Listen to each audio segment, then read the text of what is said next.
Greetings. Emotions, part 3. We did it. High five. Hand hug. Thumb war. Well, the viewers want to see this. Here we okay. go, right? What do you... 4, 3, 2, 1. I've got the strongest thumb, isn't it? I've never heard that in my life. I won. There was one. You have very big hands. You don't. You know what they say about big hands? Big gloves. That you is don't want what to be they around say. when those gloves come off. Start flapping them about. Slap you in the face with a glove. Challenge you to a duel. A duel. A duel. What would be your weapon? My weapon? Yeah. I can't talk about that. Emotions, part 3. Weapons? Yeah, okay, yeah. Emotions, part 3. We've done well dragging it out, so we are on Emotions, part 3. We're just going to recap them, talk about what we learned, if we learned anything, and then hopefully move forwards from that emotion and impart some wisdom, because that's what we're here for.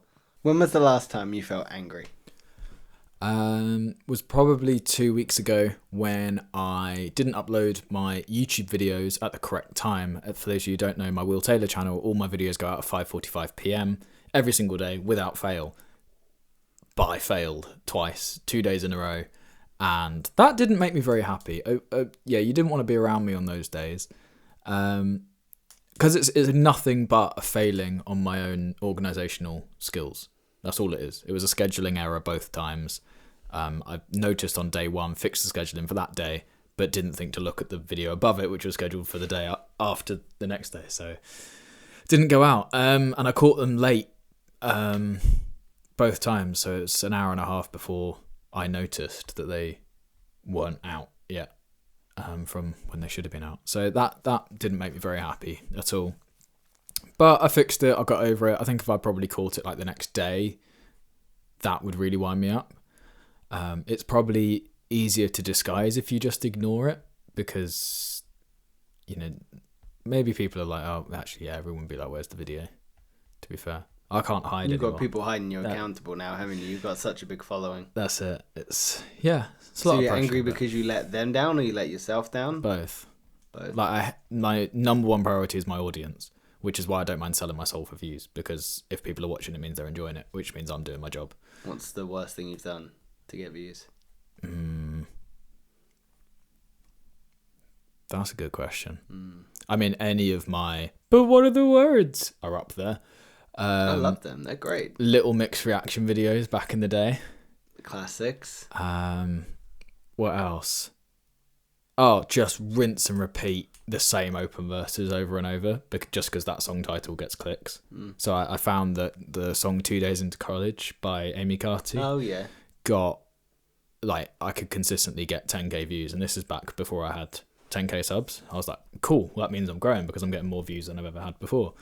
And yeah, I literally did probably 50 to 75 days in a row of every single day writing a new verse to that song, uploading the same audio, just changing my 4 lines or whatever.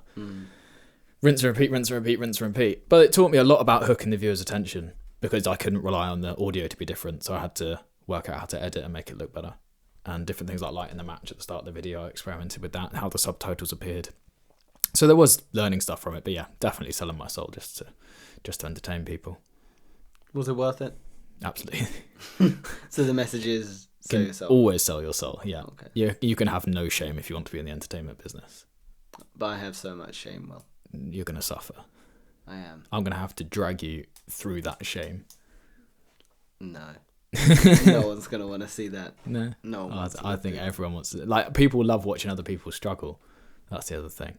So if you seem to be squirming as you're making a video, people will watch it because they're like, this guy's uncomfortable. Oh, is he a hostage? The one where you interview me, I'm just going to be squirming all the time. Yeah, I'm looking forward to that. I'm not very good at answering questions. I'm good at asking. I'm going to do avoiding. such a detailed plan for you as well. I'm going to absolutely, like, it's going to be an interrogation. It's not going to be an interview or a podcast.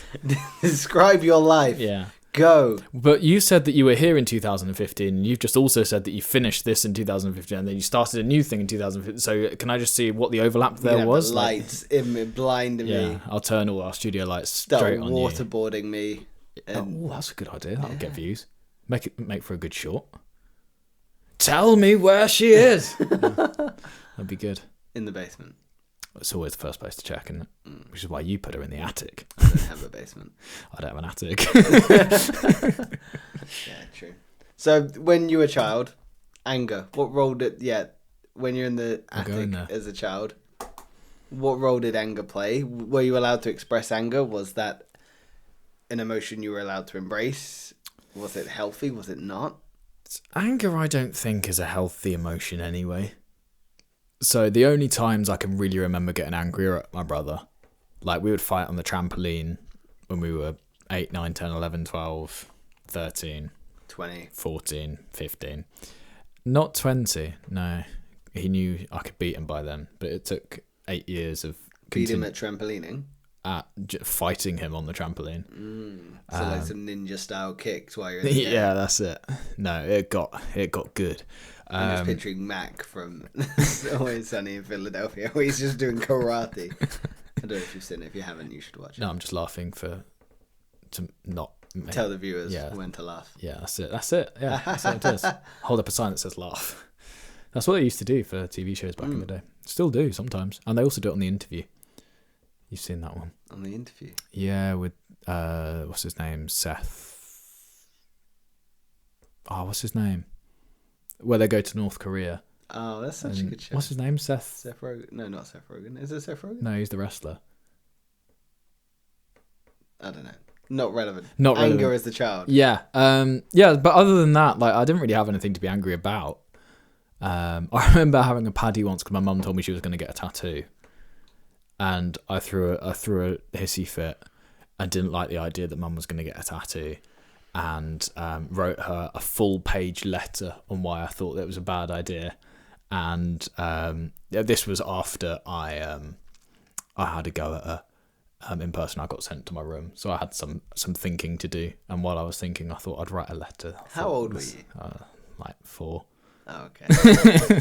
It's a good letter though. It had correct spacing and proper layout. And could you join your letters together? Yeah, absolutely.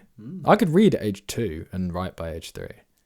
I have no grasp on whether that's impressive or not. Yeah. So Soph's better at telling you. My girlfriend, she works with children. You said that so aggressively. Children. No, I think you're supposed to be... I think you're just about to be able to read by age 4. Mm-hmm. I think you're able to like do cursive handwriting by like age 6. I'm well behind. There's still hope for you yet. I don't know. But yeah, I was just always taught. My middle brother says me, and then middle brother, and then bottom brother. I won't say their names just in case they want to remain anonymous. Bottom brother. The bottom brother, yeah. Just imagine a brother sandwich. Yeah, that's it. We had bunk beds when I was a kid. No, there was only 2. The other one was on the floor. No, he had his own bedroom before me and the middle brother did. Yeah, the youngest always gets the most privileges. Yeah, seem to. Well, I feel like I've had a decent amount of opportunities in my life. I can't really complain. Still going to though, aren't you? No. So my middle brother always saw me learning how to read and write, and he's 2 years younger than me. So I was obviously continuing practice as I went through school, and as I was in school and was getting homework, that super interested him. So he was like, I've not been to school. I don't know what school is. I don't know what sort of a hellhole it is. So yeah, he just learnt to read and write super quick, like even quicker than I did. Mum and Dad were like, oh, you're smart, aren't you? Like, yeah, I remember when I was in your position, they were calling me smart. But yeah, I love that. That's why I can't wait to have kids, because like I want to help them just be like the absolute smartest children possible. Help them be nerds. Yeah, but like in stuff they care about, I'm not going to force them to be good at school. I want them to be able to make money. That's the only thing that matters. Money. Yeah, well, as in, I don't even mean uber successful, but the only reason you would ever want to do well in school is so you can get a job, so that you don't have to worry about rent or mortgage or your life, right? I don't care about any of that. If you're able to make 50 grand a year or 40 grand a year or 30 grand a year self-employed, doing something you absolutely love, and you've never had to work a day in your life, like, why not just do that? This is what's the difference. Literally, what's the difference? You live life on your own schedule, on your own time, but you make 30 grand a year, or you can work for somebody else where they tell you when and where you can go on holiday, and they own you. Does conformity make you angry? What, as in you've got to stick to... Yeah. Because you're saying it's a useless emotion. To bring it back to emotions, you're saying it's a useless emotion. It doesn't serve anything. Well, I'm maybe paraphrasing. What, anger? Yeah. You're saying it's not a very helpful emotion, yet there's a lot of emotion, there's a lot of passion behind those words you're saying. So Yeah. now the role that anger plays in your life, what is it?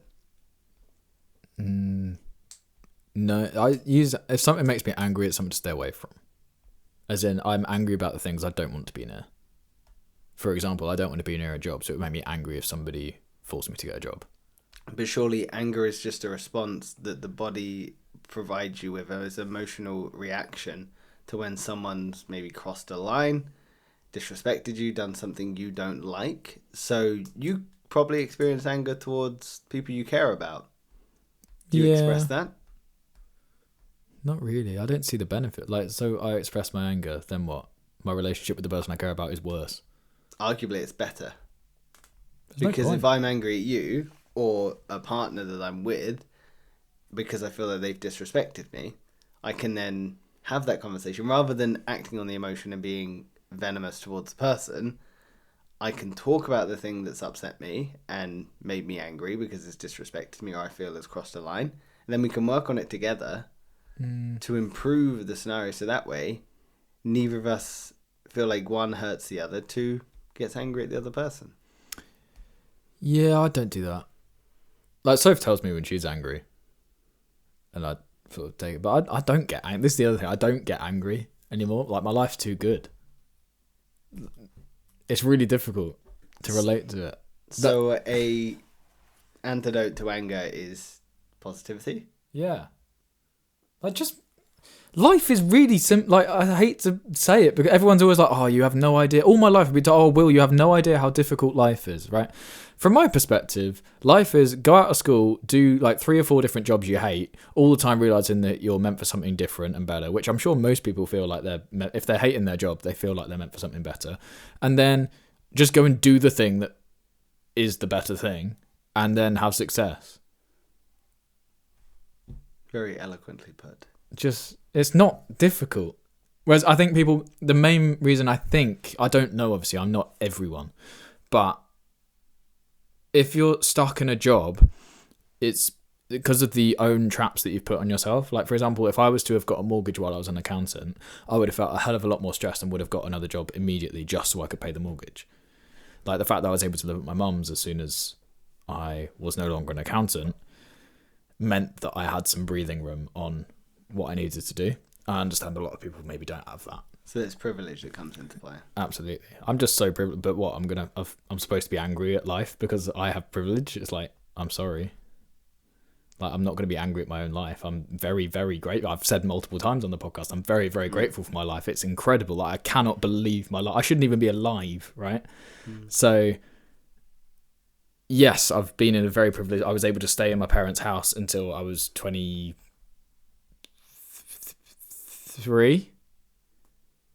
Yeah, moved out to... Oh, that was pretty good going. I'm quite proud of myself. Yeah, you've done well. Good for me. In this modern day and age. Yay for having a girlfriend that could pay the other half of the rent. Yeah, that's the trick, isn't it? That you've got to... you can't do it on your own. It's brutal. But what is interesting is as soon as I moved into the flat, my income tripled because of the pressure. Like, I couldn't afford... The first few months I had to go into savings, but then that gave me the kick up the bum I needed to actually go and make some proper money.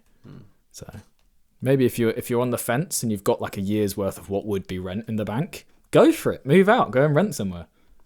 So for you, anger doesn't serve you and you wouldn't explore the emotion. You wouldn't encourage others to explore the emotion?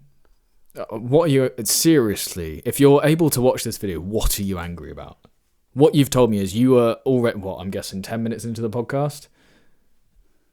You've wasted 10 minutes. You have nothing to be angry. You know, if you would, like, in a really bad situation, you would barely be able to breathe right now, / not be able to drink anything, not be able to eat anything. You wouldn't have shelter, let alone somewhere to charge your phone, laptop, or TV that you're actually watching. Like, your life is fine. There's just psychological problems people have, and you win that entirely mentally. There's nothing you can do in your life to get out of that.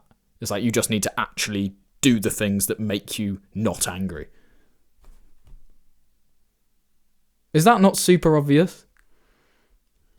People get angry over the littlest stuff as well. It's insane. Like, why do you waste your time? You're getting maybe angry about this. I'm just passionate. I hate, like, everyone could do incredible things in their life, and so many people just throw it away because they're too busy getting angry at what Love Island star went out of the island so early. It's like, I don't know how it works, but I don't care. I don't waste. The whole point is I don't waste my time on it. It's a waste of time. Like, why do you see? Like, it's Shannon. Why is Shannon leaving the house now? Who cares? How does that? Shannon. How does it? I don't know what they're called. I don't know.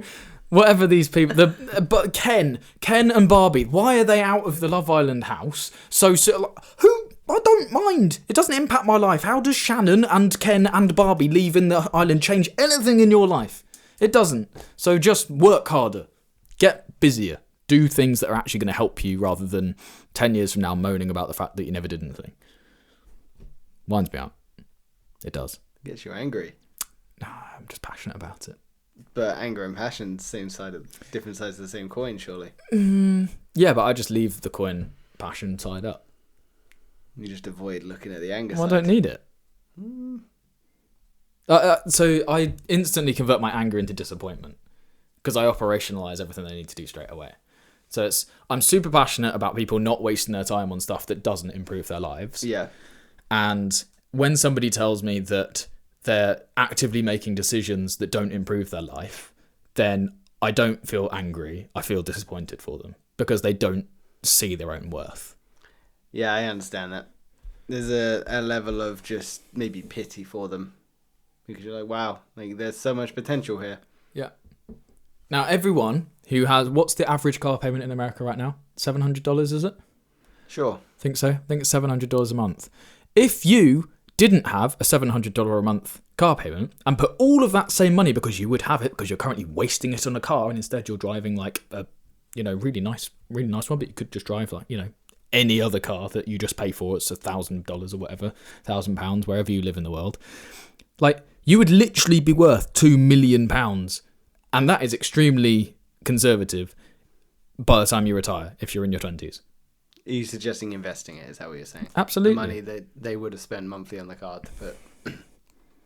If you're happy to waste it on a car that you're not going to have for the rest of your life, why wouldn't you just put it into something that you are going to have for the rest of your life and is going to pay you every single month? Do you think investing in the S&P or long-term investments is going to continue to pay off as life goes on? Yeah. Yeah? Yeah. Because if the S&P 500 crumbles, what you're saying is the American economy has no businesses in it. Yeah, good point. No, I agree. I don't think the S&P is going to crumble. I think it's just fear-mongering, as there's always been throughout different isolated times of history. Yeah, absolutely meant. Drives me insane when somebody's it can all go to zero. Like, you have no idea what cataclysmic event could actually cause the whole world to go to. That means not only do all businesses that are currently in the S&P 500 go to zero, nobody for the rest of time decides to start a business. Like, that is mental. And they're like, oh yeah, but what if the top 10 companies in the world go bust? And I'm like, well, that's what the other 490 are there for, to prop them up. What if all of them go bust? It was like, number one, that's never happened in the history of the world, and be probably nothing short of an asteroid strike would cause that. You've said it now, haven't you? Well, I won't. I'll be dead. If it can wipe out a dinosaur, it can wipe out me. Let's be honest. Stronger than a dinosaur. Yeah. Okay. Well, I'm still here, mate. Great. You can host my funeral. I would headbutt. Let's get ready to crumble. That's how I want my funeral done. And launched out of a cannon. To where? Either a hole or the sea. I think I'll do the sea because it's a bigger target. Yeah. But still put like rings of sharks or something out there, so I just get... I'll just order some sharks and just build a ring. I think if you go out to sea, you'll find the sharks. I think they'll find me, mate, to be honest. Just get a crewmate's arm or something, just dangle it in the sea. All the sharks will find you. I'll write all of this down for when you die, yeah. And you give me your millions, and then your dying wish is to be shot out of a cannon into some sharks. Like, how good would that thumbnail be, though? I wouldn't know. I'd be too busy watching Love Island with Ken and Barbie and Shannon. Don't waste your life. I'll get you to have a shout out on the show. Will's dying wish was for Shannon.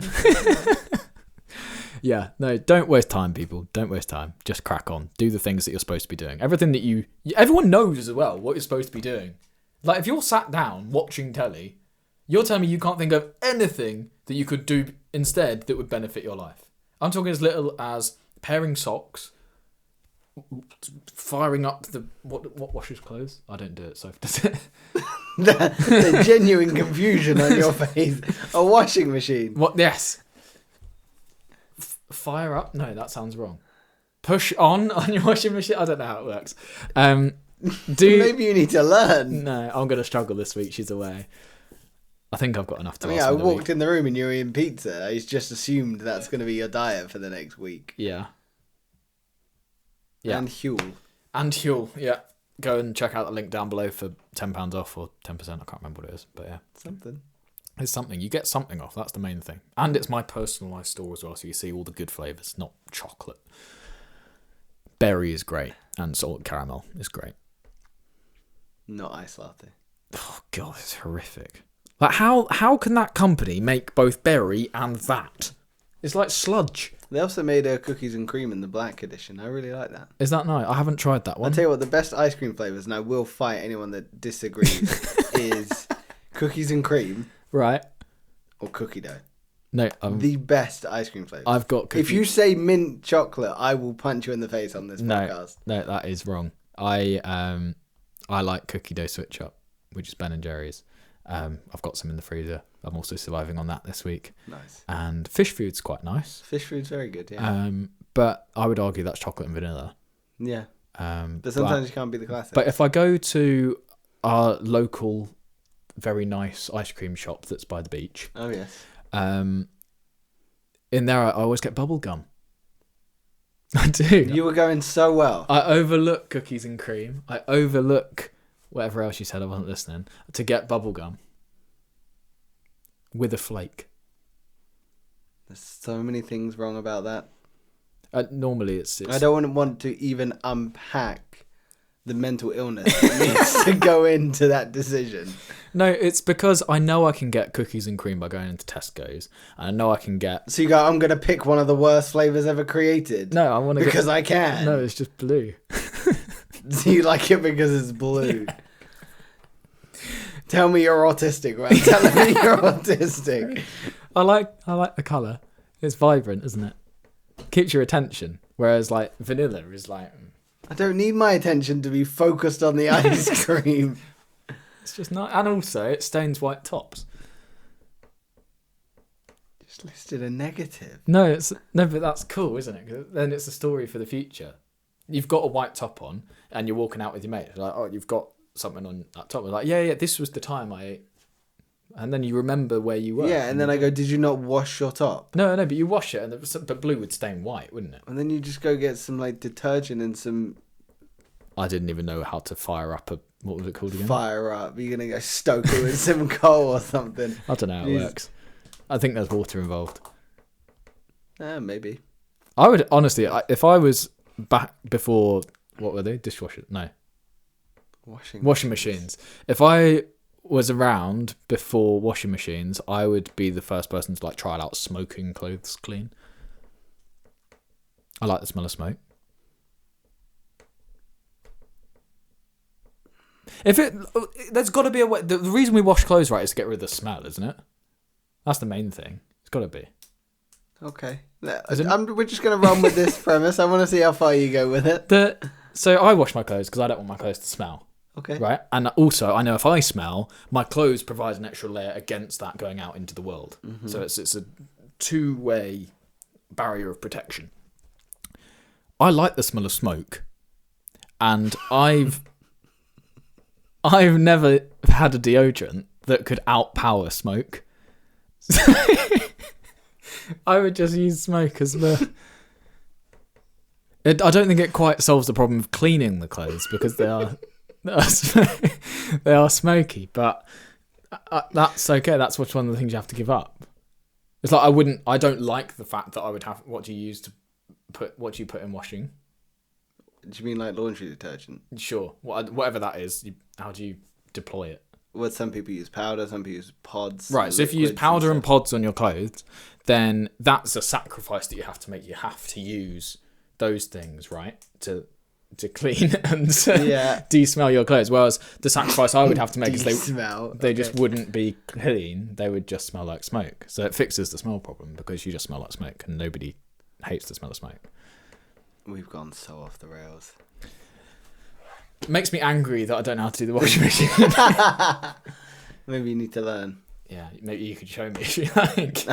I don't know. I feel like you're a lost cause.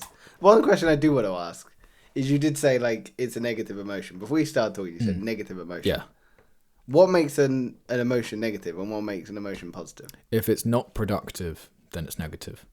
But surely anger can be positive in that definition because it can lead to an outcome. Yeah, to me it's not. Ever though.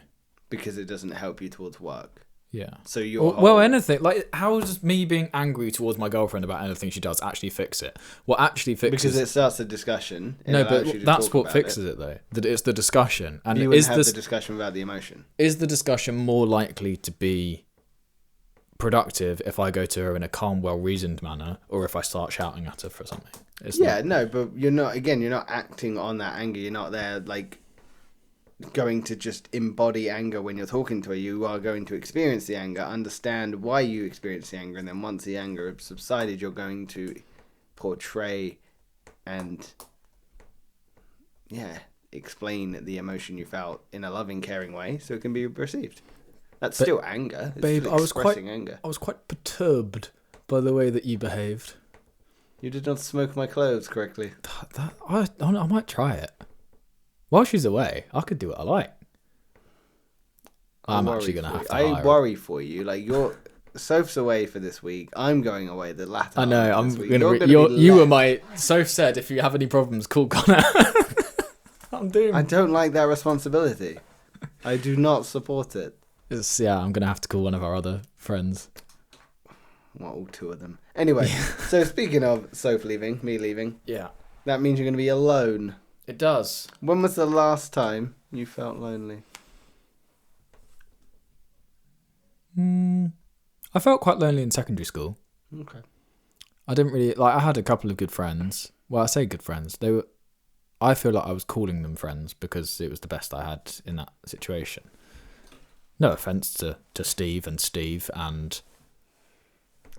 Is that the same person or are they different? No, two different Steves. One of them's ginger, one of them's Asian.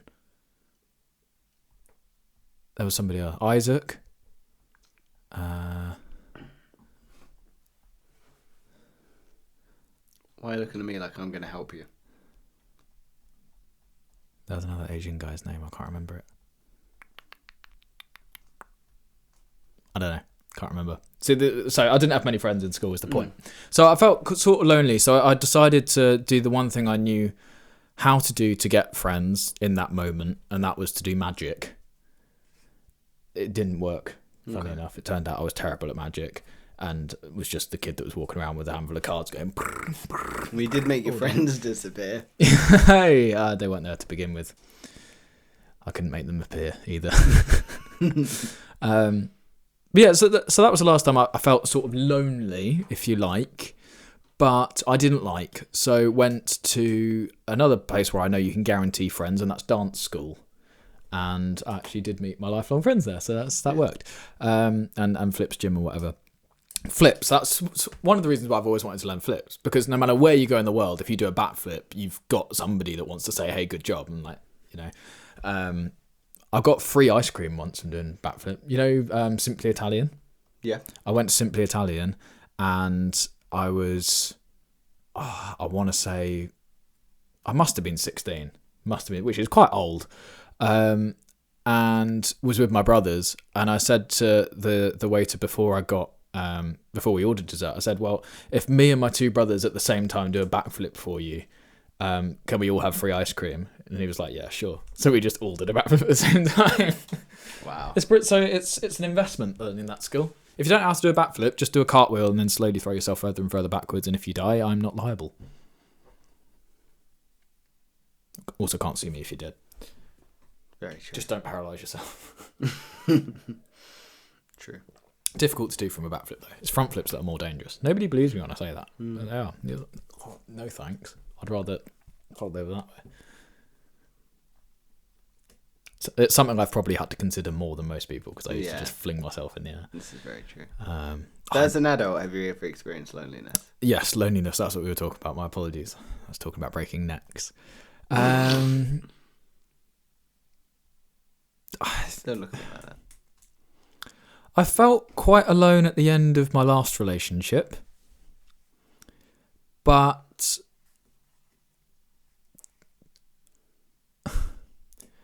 I don't know if I worked through that or just patched it up.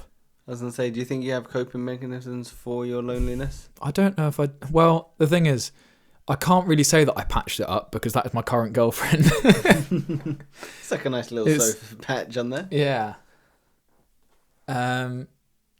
But Soph did sort of fill that void immediately. Like, I wasn't cheating. It was just basically literally as soon as that relationship ended, she sent me a message. It was literally that quick. She met me at my mum's birthday, which my ex didn't want to come to. And then I went on holiday with my ex, which was a massive error. You should have told me not to go. I mean, we were all encouraging you to go, maybe like, you know what, you might have a whale of a time. Yeah. And you were like, you know what, I'm going to go. No, I enjoyed. The end of it? No, I don't even think I enjoyed that. Just all round bad idea. I now can't go to France either. So it's all tainted. Yeah, like I mean, there's probably other reasons. I've just remembered another time I felt anxious. Back to anxious again. Tell me, when did you last feel anxious, Will? It was when I went to France. Oh, yeah. I couldn't drive. Was that because of the French people? No, this is... I think it was because of the negative connotations of going to France with my ex. Okay. I couldn't drive. Like, at all. Like, Soph did all the driving. I drove from Calais to the hotel, which was 5 minutes away in Calais. And then Soph did the rest of the driving for the whole holiday. We did, like, well over 1,000 miles. Wow. Maybe not. Well over 600 miles. Yeah, she just massively stepped up and like so I just couldn't do it. Like I was anxious in that moment, I would say. But I didn't. It was strange because I could logically think through like this is just driving. You've done driving loads, but I felt like my right hand was my left hand and my left hand was my left hand. I didn't feel like I was coordinated enough to drive. Like I know driving in the UK, I'm confident. I'm whipping around. In France, you are literally like that. I'm not. I drive so sensibly. I never speed. Except for the one time I got caught. It was just an off chance they caught me that day.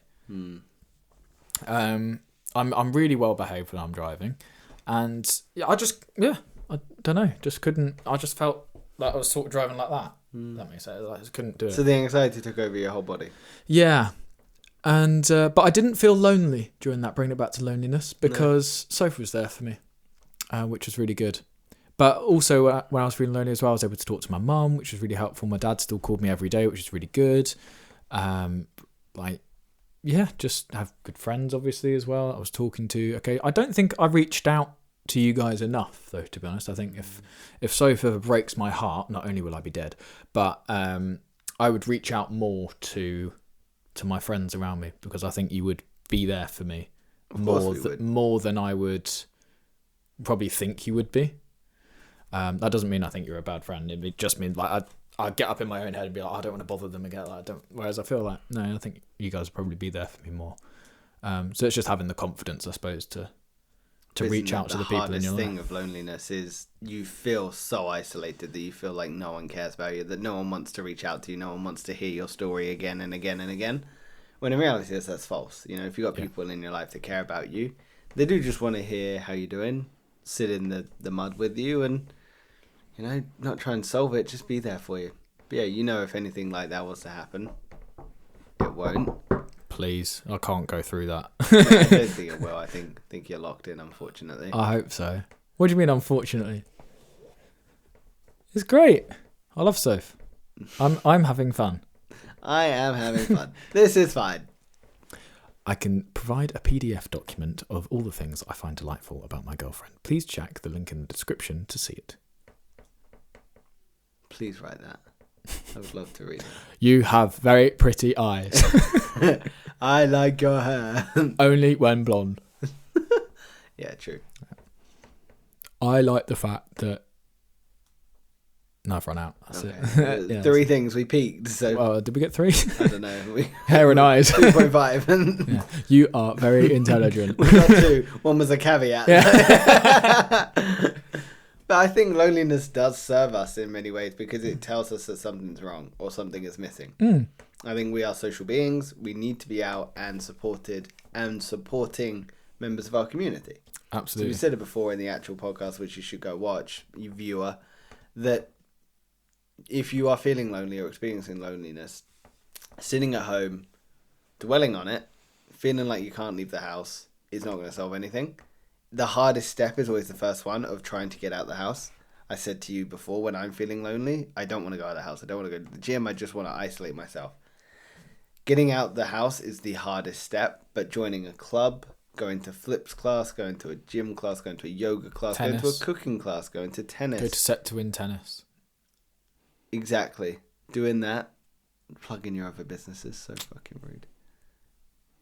Beep.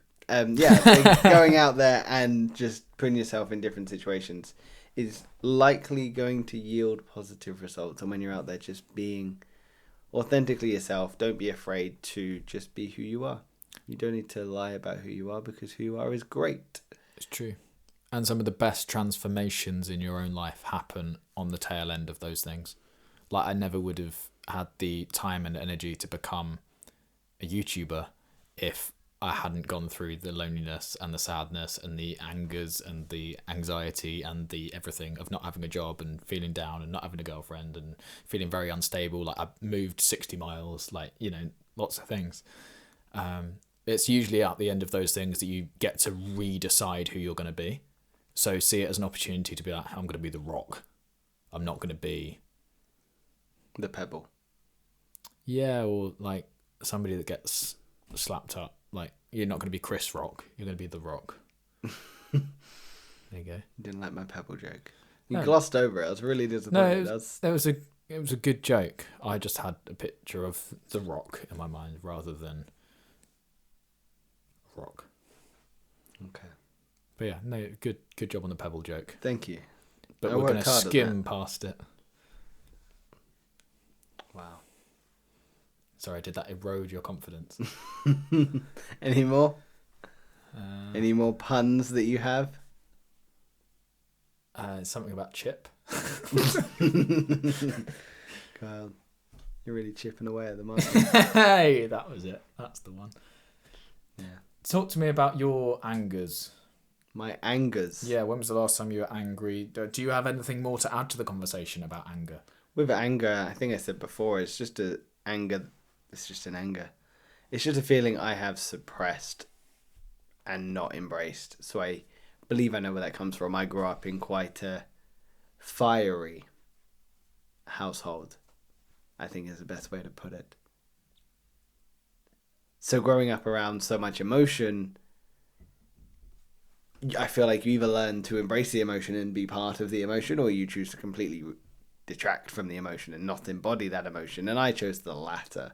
I chose that emotion felt inherently unstable, inherently unsafe, so I'm just going to avoid it. Even if you make me angry and you disrespect me, I'm going to be like, oh, thank you. Thank you very much. That's very kind of you. Oh, I'm not angry at all. Yeah. Anger has played a really tough role in my life to the point where I would rather withdraw than actually express anger. And it was through a lot of work with my therapist, and he kept saying the same quote over and over again, which was, unspoken expectations lead to premeditated resentments. And I said, you know what, that's so true. That has played out so much in my life because there's these things that I expected people to do or what I wanted to say, but because I never shared them, I just ended up resenting them and drifting from people because I was like, you know what? So I didn't care enough to speak my mind. So then I stopped caring about the relationship. Anger, it's hard to pinpoint what specifically gets me angry, but I do have one pet peeve, and not knowing how to do the washing. No, that doesn't bother me. It's really fun. I find it quite funny because it just gets to me, man. People interrupting me or talking over me. it gets to me, dude. Like, especially I work in a customer service role, and when someone's asked me a question, and I'm answering the question, but then they're trying to. I'm like, bro, I'm answering your question. Shut up. There's even times when I start talking. And did you have any other thoughts about anger, or were you just going to harp on about that one? Mate, you and I are going to fall out real quick. Fallout 4. I don't game. I don't get the reference. No, I don't either. That's all I know. I think it's a waste of time gaming. It is. Better your life, people. We've just ostracised all of the males in our viewership. Oh, no. I don't care. Yeah, what was I talking about? Anger. Yeah, people talking over me. That's my real, like, thing that pushes my buttons. And I'm like, you know what? Yeah. Good to know. That gets me. I'm so glad I'm not doing a podcast with you. This is Absolutely why no risk of this happening at all. I sit and it could wait. really wind him up if I kept doing it. I'm just gonna keep could a get drink him every here time. and just throw it over you every time. If I leave this podcast midway through, Yeah, just be beneath. Because the noise would have gone away. Do you identify more with being the beneath or being the noise? you're more the noise, surely. Do you think? Yeah. Okay, you can be beneath if you want. I love being beneath. Yeah, mate. yeah. I know it. Wait, if you're noise, I'm Oh. Okay, love. Let's change the subject. Yeah. What do you love aside from the airy fairy, like top of the scale? Like, what do you really love? What brings you fulfillment, passion, and just all round positivity? I'm really simple. It's just YouTube and my girlfriend and good relationships with my friends. It's as simple as that. I love playing guitar, but I consider that YouTube/work. It's like a fun hobby I do.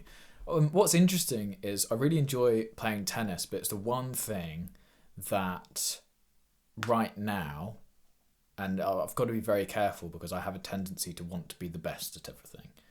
And tennis is my release of, I'm semi-good at it, so I'm likely to win if I play against somebody, but could easily get destroyed by anyone that's trained any more than 6 times in the last 6 months, you know. That is my release of it. Doesn't matter how I'm performing this, I'm just doing it for the fun of the activity. So I would say I probably love doing that for sure. And then just making videos, the day-to-day grind. I love the fact YouTube is metric based, and I'm trying to beat my previous score of like, can I get this to be a 1 of 10? Can I beat my record of views on this video? And then just the more qualitative, non-metric based statistics, like, am I proud of this video that I've just made, or is this like a throwaway video that I could have done a lot better on? Then just trying to increase and get better at everything, like from the fundamental idea to the colouring of the video to the camera quality to the audio to the script writing to the editing of the video itself, the way that subtitles come up, like the cuts between, like the transition, all of that stuff. I love just getting better and better at all of that. It's just...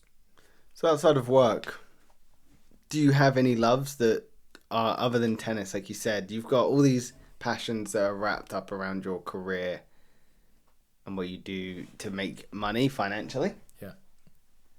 Don't know how you make money not financially, but anyway, Connor, moving on. What do you love that's aside from work? Is irrelevant of making money? Is that list shorter than your list of... What, is in activities or people? Both. Yeah, so obviously my girlfriend and my friends. Really important to me. It's not just the fact that you've got those people, it's the sort of the sense of safety that comes with it. It's like, I've got my people. It's not something that I need to worry about chasing anymore necessarily. I've got the people that I know and that I trust, and therefore it removes a worry. I feel like life is just trying to get to the moment of relief all the time. It's like, why do you want more money? You don't want it because you want your life to be amazing. You want it so you don't have to worry about your rent. Like, why do you want friends in your life? You want friends so that you can get help through problems, and you don't have to worry about when you're going through whatever you're facing. You don't then have to find people to care about that immediately. You know, it's like you've got your people there. And also so you can share experiences with as well. I spoke about for my birthday, I want to just do a mad day of doing like so many different activities, like rock climbing, not waterboarding, what's it called? We can do that if you want, but wakeboarding.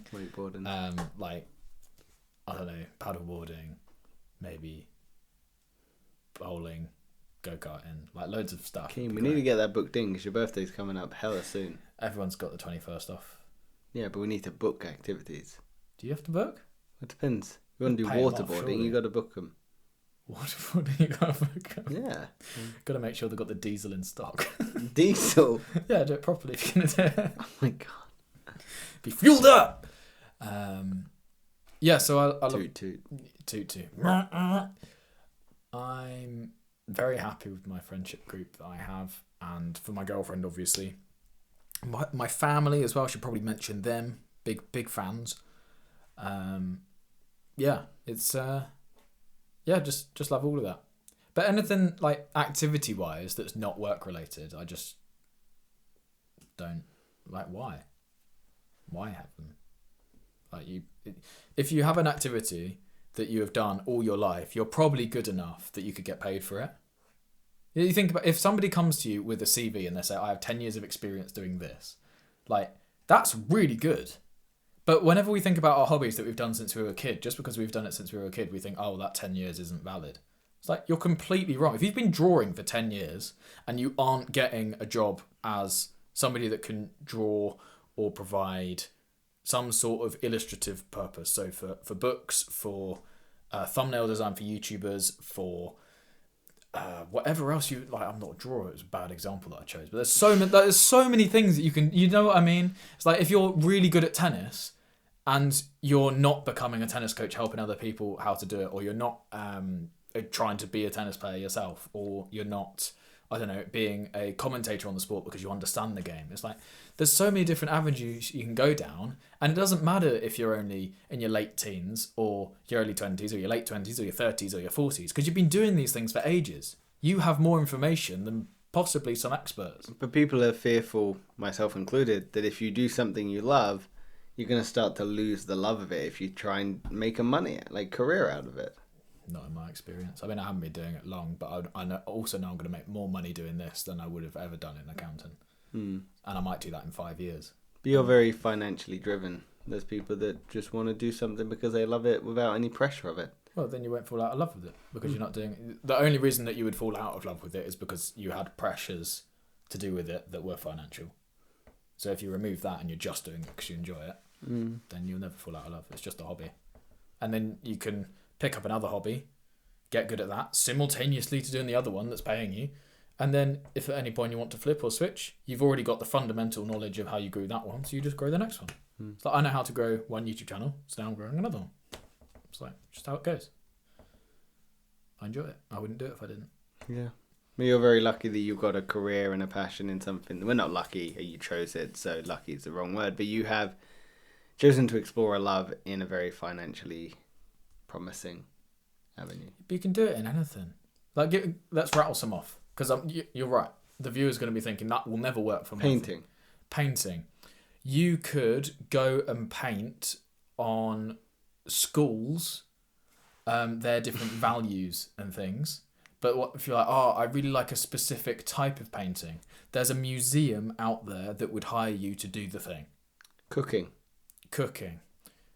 Well, obviously you can become a chef or set up your own restaurant. You could do school bake sales. You could do those. Like, there's so many different... Travel. Go travelling. How are you making money from that? Just part of... Okay, what's your... This is taking a few questions out of the semi-built mental plan that I've got for you.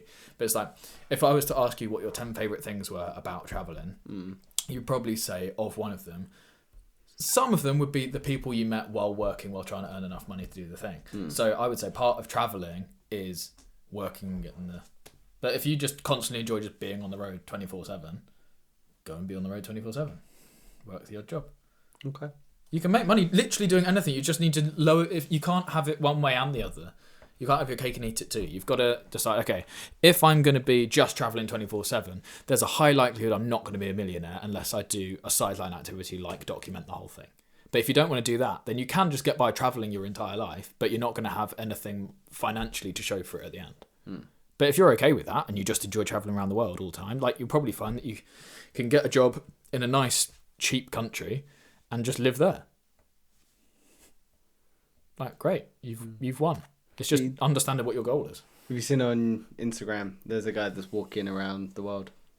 No. He's literally walking from Australia, he's walking around the world. And he's making money off that now and raising money for a charity. I can't remember which one, but yeah, it's fucking awesome. I watch his stuff, actually follow it. Like, he's one of the few people I'm like, you know what, I'm going to follow that because I think it's awesome. He's literally walking around the world. I think he's in Azerbaijan at the moment, which is so cool. I don't know where that is.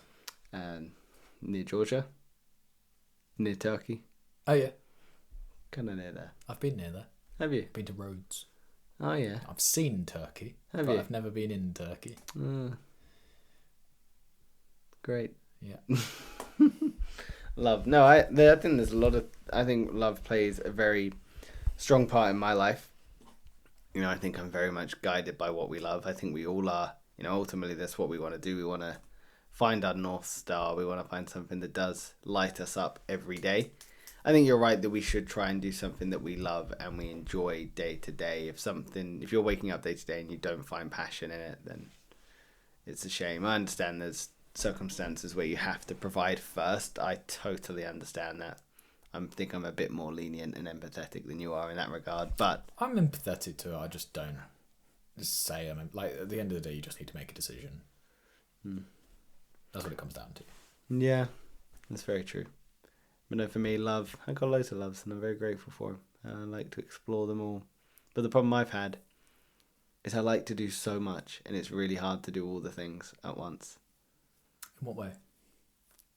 I love surfing, I love snowboarding, I love wakeboarding, I love travel, I love staying in shape, I love music, I love these sort of things, like podcasts, deep conversations. It's just very overwhelming to put everything all together into one.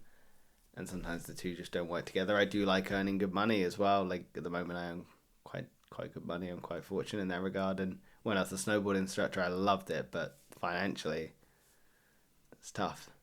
You know, very tough.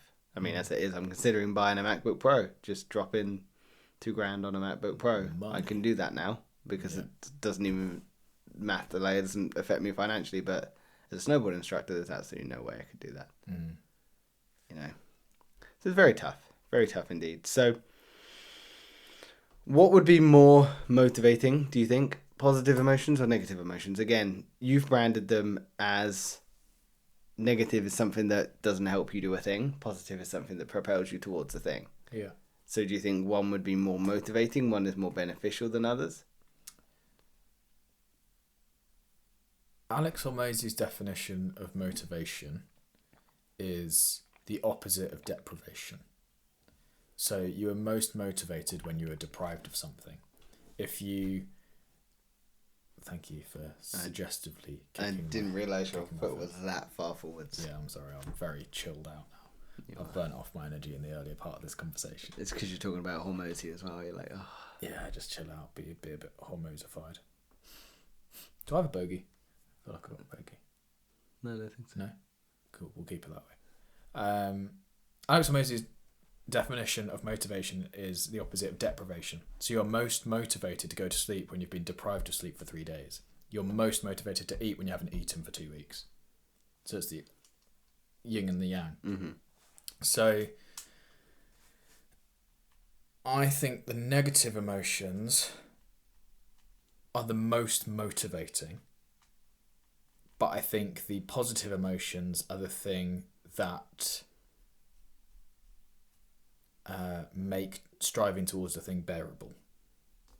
So I'm trying to run away from the fear, the anger, the anxiety, the stress, the whatever else of not having enough money to pay my bills, having to go into working for somebody else that doesn't respect me or my time or my brain. And, you know, I'm running away from feeling that sense of letdown that I would feel if I hadn't done anything for myself and being self-employed, all the same time as running away from all of those, I've got the positive reinforcement loops that are happening from everything I'm doing. I've got the happiness of actually doing the thing I want to be doing.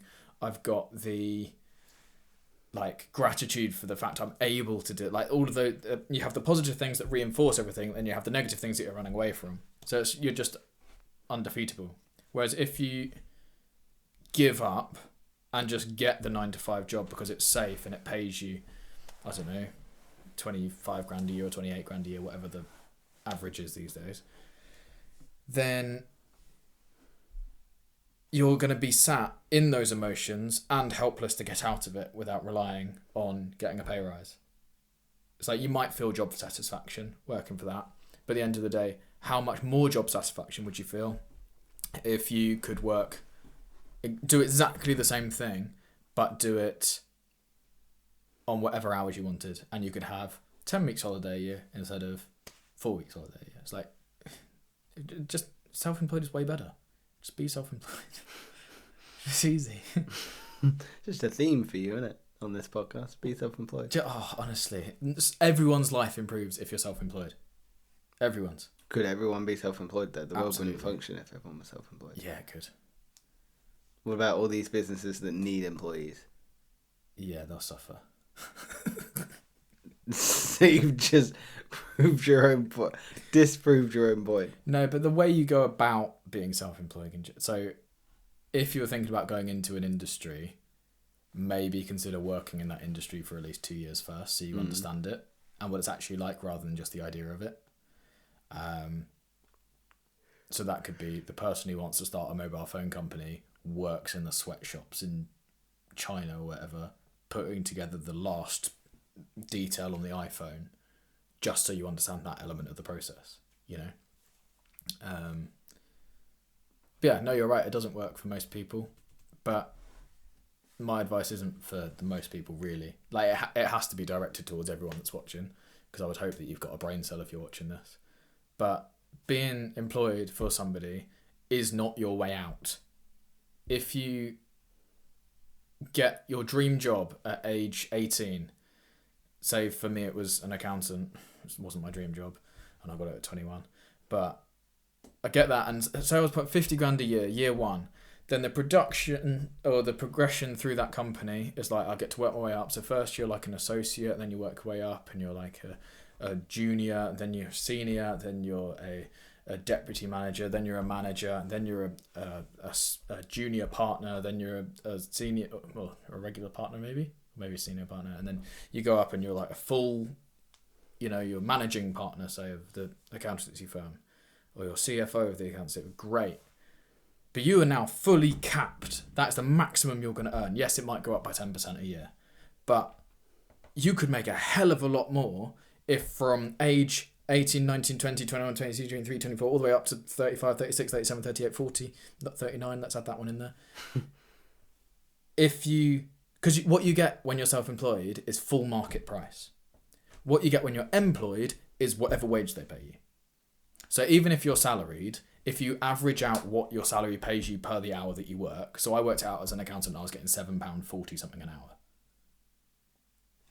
I left Sainsbury's at £12.50 an hour to go and become an accountant at £7 an hour. Like, that didn't sit right, because I had to go to school for a lot, and I actually paid my own money to go to accountancy school to do it as well. So one example of how you're trapped then, because you then have sunk time value in, I've got to get to at least the point that I was in Sainsbury's to make this worth it.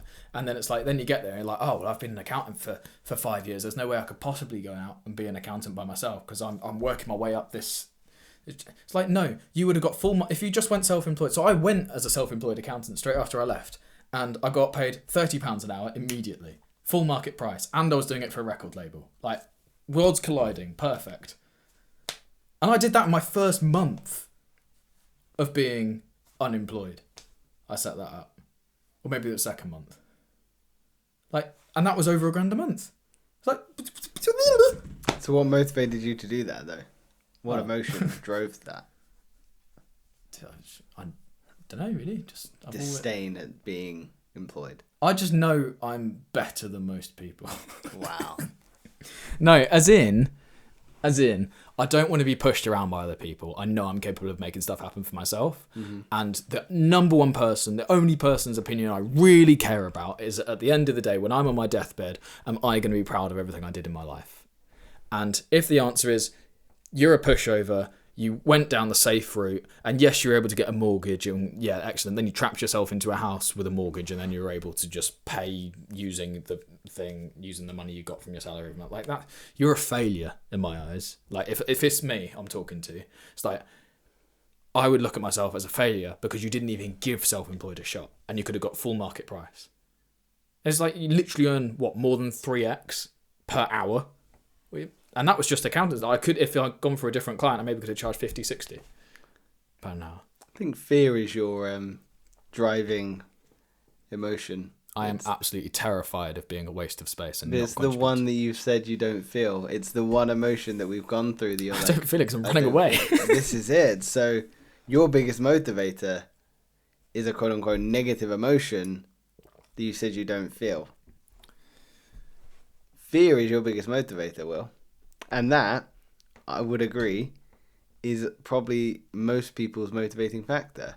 I think the quote-unquote negative emotions, by negative I mean ones that have negative connotations, fear, sadness, loneliness, anger. I would think those are the most likely the motivating drivers in people's day-to-day life, because it's easier to run away from something than it is to run towards something. I'm going to run a hell of a lot quicker in a race if I'm trying to chase someone than if I'm running first. I'm going to run a hell of a lot quicker if there is a bear chasing me than if I need to get a meal. I believe there is a constant push and pull, but those quote-unquote negative emotions are going to drive us forwards a hell of a lot more. But people don't listen to them or don't take action because it's too uncomfortable. Myself included. I understand my own limitations. Question for you. If you could remove any or all emotions from human range, would you? If so, what emotions? Could I get rid of Love Island? I don't think it's an emotion, and Sharon would be out of a job. And we never would have seen Chris Williamson. He was on the first ever season. This is it. Him and Sharon go way back. I would not get rid of any of the emotions. I think humans have done all right. You know, if you look at us compared to our closest biological competitor, we're doing better. Like, we have Wi-Fi. You know? Do you think then everyone experiences emotions the same? No. I know people don't. How do you know that? Because if you were to get fully enraged, you would be more angry than my fully enraged. If you were to be sad, your sad would be way more than my sad. Happiness, you would be way happier than I would ever get. I just have a lower bandwidth of emotion, of feeling in my life. Do you think that's a negative? No. Do you think it's a positive? It's carefully crafted. I think it's a positive. Yeah. So you're saying it's more negative for me because I experience emotions arguably more. Yeah. You're going to really suffer when things go badly. You're going to absolutely love the great bits. But the amount of suffering you go through when things aren't good kills your productivity for those moments. When things are feeling really good, it might even kill your productivity then, because you're thinking, I'll smash this. Like, I don't need to do anything else. Like, this YouTube channel's hit 100k subs. We're making bank because we're also selling like memberships or whatever to our channel, which we still need to set up, by the way. And yeah, we're making bank. Like, I've done it. Like, this is the best life can get. And then we'll have like a month where we make 4p because all the views tank because of one regulatory change on YouTube. And however low you'd feel, you wouldn't be in the mindset to necessarily go, I'm going to fix that problem. It'd be like, I can't breathe. So you don't think everyone experiences emotions the same? You think No. people experience them differently? Yeah. Do you think athletes winning an event, like say winning the Super Bowl, I promise you in that moment they are happier than I have ever been in my life. So you're still both experiencing happiness. You're just different levels of it, but what I'm talking about is, does happiness feel different for you than it does for me? Not different levels, the actual feeling itself.